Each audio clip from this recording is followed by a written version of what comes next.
Stories of Dinosaurs. The Whistling Raptor. The dinosaur world wrestling finally was 1 week away. Kevin Crusher Rhinoceros was fighting Mac, the masked Megalosaurus. Kevin trained Red Raptor, keep him super fit every day. He ran swiftly around the slopes and valley, rode 60 lanes of the swamp, and worked out in the gym for 3 hours. And he did 500 push-ups. On Saturday, a huge horned dinosaur lumbered into Rex's jeep. It was Sticks Dinosaurus, Mac's trainer. "Hello, boys. How's training?" sneered Stick. Rex didn't trust his noisy reveal. "None of your business," he said. "Here's some advice, Kev," sneered Stick. "Pretend to be knocked out in the second round of Saturday's fight." "Hey, that way, Mac and I win the prize money," he added. "I won't do it," from Kevin. "That's right," snorted Reg. "Pity," said Stick. He had left. "I hope you don't have any accident before the fight." Kevin and Reg looked worried. On one day, Kevin was out on his morning run when a bridge suddenly collapsed. Raft, splash. Whew, that was close. On Tuesday,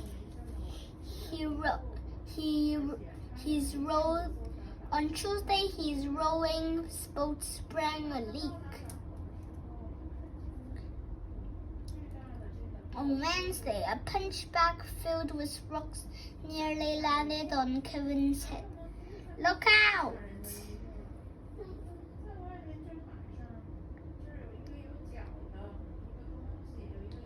On Tuesday, someone put red hot chili powder in his water bottle. And on Friday, the ropes around a wrestling ring snapped. Ping! Whoop!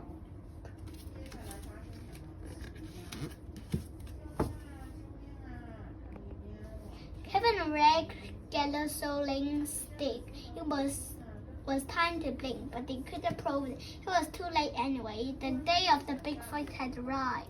Ladies and gentlemen, ladies and gentle dinos, fellow and relief, please welcome today's wrestling Mac and Kevin bound up to the steps and ring. Suddenly, Kevin tripped over his tail. He crashed down the steps and landed on the heap. "Wow! I can't walk," wailed Kevin. He crawled, gasped, and shocked. Everyone was disappointed that Kevin was out of the fight. Well, almost everyone.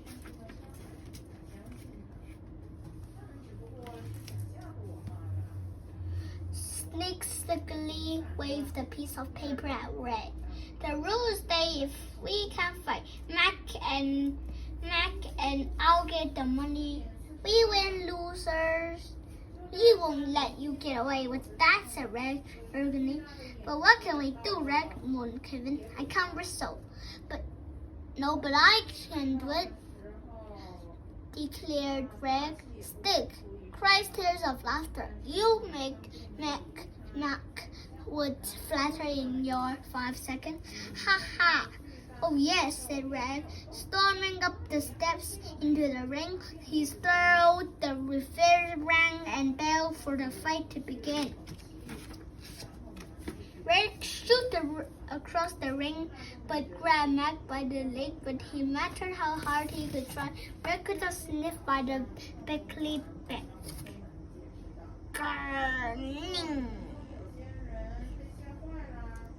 "Give it," snorted the Stick. "The prize money over," but Reg wasn't beaten yet. He clung to Mac's tail and tried to swing him around. The mighty dinosaur just rattled like just like a swamp fly. Oof! Now you finished you off, roared Mac. He lunged at the little raptor, wriggled and ran for his life. He darted across the ring, scuttled behind Mac's legs, and leaped over his tail, and ran around and round in circles.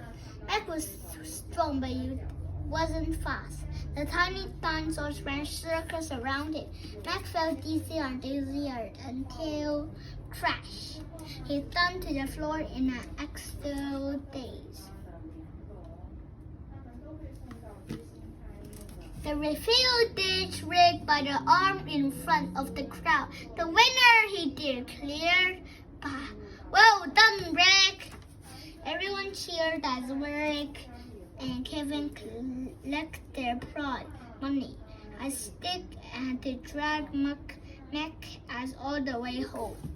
Chapter 2, Dino Dinner. Tonight, the Raptor brothers, Mike and Albie, were opening their new restaurant. Mike was writing out fancy menus. Raptor's restaurant. Meat here for meat. You host. Merged and Aptoraptor passed. Spinal spikes with triple dough dip. Plus spat patter. Straight Aloud soup. Pterodactyl's pie. Pips. Dish of the day. Megalosaurus mixgileo. Bungley burger. Chops. Knops. Chops. Scopes sausage. Spinal steak. Dessert. Rhinoceros pie. Rhinoceros tart.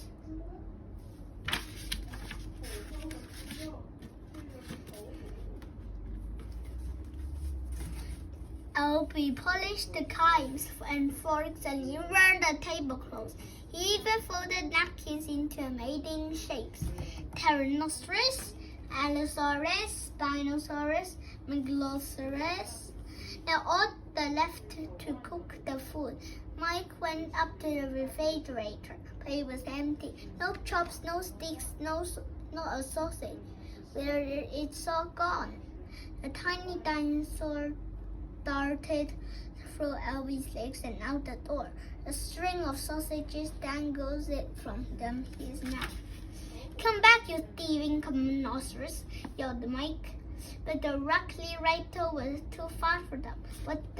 Hey! We'll open in an hour, cried Albie. What are we going to service our customers? Albie brought searched every cupboard, and the drawer. But all they were able to find was a stale Megalosaurus meatball. A wound, wailed Mike. We'll have to cancel the opening, sobbed Albie. Mike checked the restaurant. Too late, he got. Our first customer is here.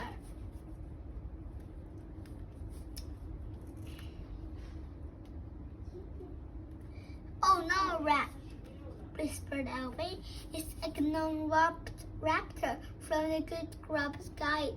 If he doesn't like us, we are done for. I need to think, said my scuttling eyesight. Yeah, always came up with his best menu ideas and the fresh air.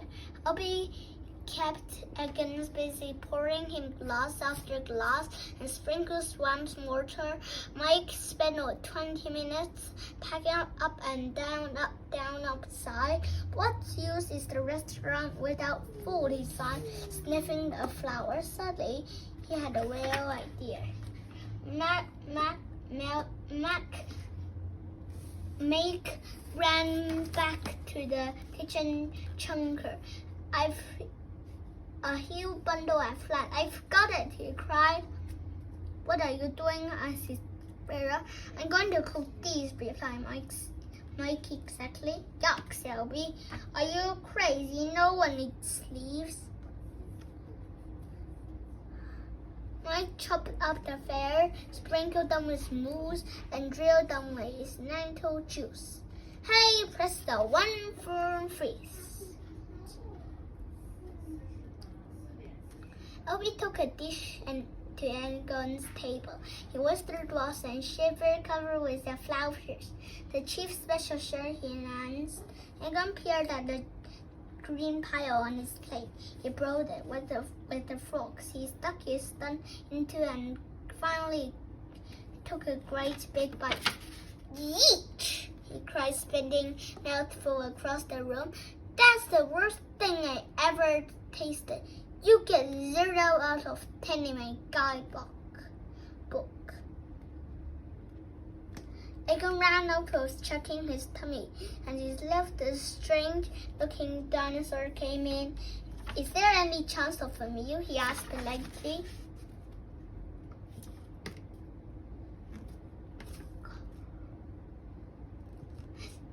Not unless you want this, sighed Mike, sliding the plate of leaves across the table. The dinosaur licked his lip. He gobbled it all up. Very tasty, he declared.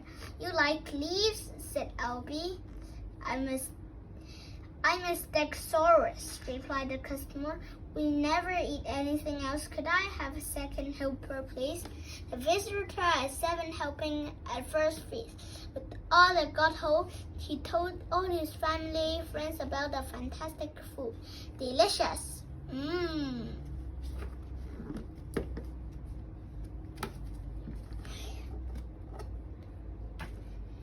Chapter 3, Daisy and the Dinosaur. Daisy there wasn't enjoying her school trip to the location museum. Who wants to see a boring old egg exhibition? She signed.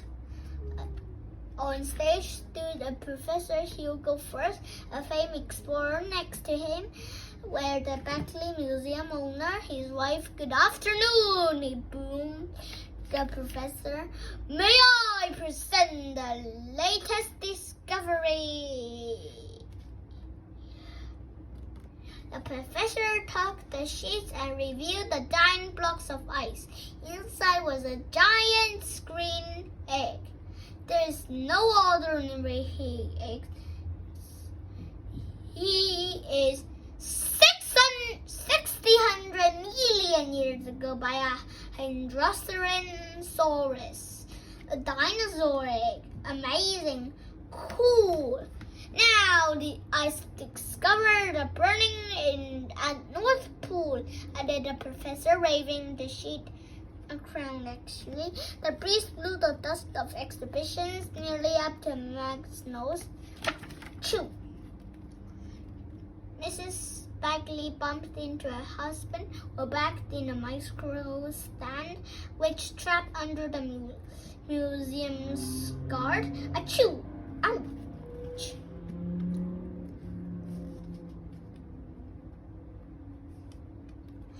Who fell into Hugo's first, who knocked over the blocks of ice, who hit the ground and smashed into tiny pieces. What? Hugo crawled across the floor, searching for his primary find. My hair, my hat, my egg. My goodness, said Daisy teacher. Let's go somewhere more peaceful and have lunch. She led the class to a cliff. Daisy reached into her bag of the lunch. Instead of something hard and flip, she felt something soft and like a dinosaur. The creature leaped out of the spray and eggshell. He looked around, nervous and ran along the table. Daisy recognized the broken shell with the handle thunderous egg. She cried, "It must have landed in my bag and hatched." The baby dinosaur raced out of Mrs. Bag's strode in. Daisy raced after the frightened little creature as ran straight for the museum. He broke the rocks. He smashed into the bottles. He sent the fish flying. Daisy couldn't catch him. Luckily, neither could Mrs. Bagley. We want to find it and locked up, she wrote. Catch it now, Professor. I can't let them put in the dinosaur in a cage, thought Daisy. I must find him first. Where could I hide if he wondered? Of course, he rushed to the operation display. Daisy was right. The baby was stuck to the model Dinosaurs. Honk! The museum guard appeared. Let them face Mrs. Bagley. Give it here, she yelled. Hong Kong, called the dinosaur softly. The sound was calming that everyone stopped. Oh my, sighed Mrs. Bagley. How delightful. Daisy hugged the hand. The hand was Norris. Don't lock him up, she begged. Of course not, advised Mrs. Bagley gently. I've much better idea. Hong Kong. Wonderful, beautiful. The dinosaur was given a special home at the museum where every day people waited for hours to hear the honking and the stories, coming concerts. The end.